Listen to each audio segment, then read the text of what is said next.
യേശു ഒരു തലമുറയുടെ പ്രവാചകനാണ്. മക്കളെ, ഏറ്റവും ആദ്യം ഭൂമിയിൽ യേശു ചെയ്ത ശുശ്രൂഷയല്ല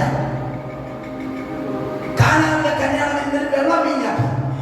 നമുക്കതേ അറിയാത്തുള്ളൂ. പക്ഷേ എന്നോട് ദൈവം ഓർമ്മിപ്പിച്ചൊരു കാര്യമാണ്, യേശു ഭൂമി വന്നിട്ട് ആദ്യം ചെയ്ത ശുശ്രൂഷ പ്രവചന ശുശ്രൂഷയാണ്. തെളിവാണോ? തെളിവാണോ?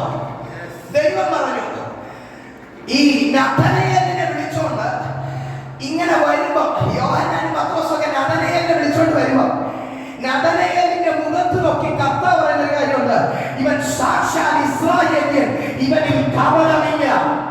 ഇതൊന്നുമല്ല യേശു ഉപയോഗിച്ച പ്രൊഫറ്റിക്കല്ല. നഥനയേലേ, നീ അത്തിയുടെ കീഴിൽ ഇരിക്കുന്നത് ഞാൻ കണ്ടു എന്ന് നിന്നോട് പറയാറുണ്ട്, നീ വിശ്വസിക്കുന്നുവോ?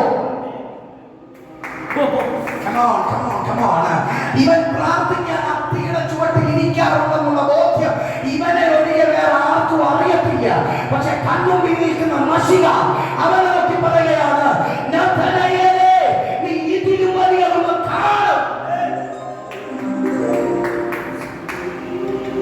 എന്താ കണ്ടേ? കാനാന്റെ വെള്ളം വീഞ്ഞാക്കി. അതാണ് അവരുടെ അത്ഭുതം. നിനക്ക് തെറ്റിപ്പോയി. ഹല്ലേലൂയ. ഒരു വലിയ മീൻപിടുത്തം അവൻ കണ്ടതാണോ?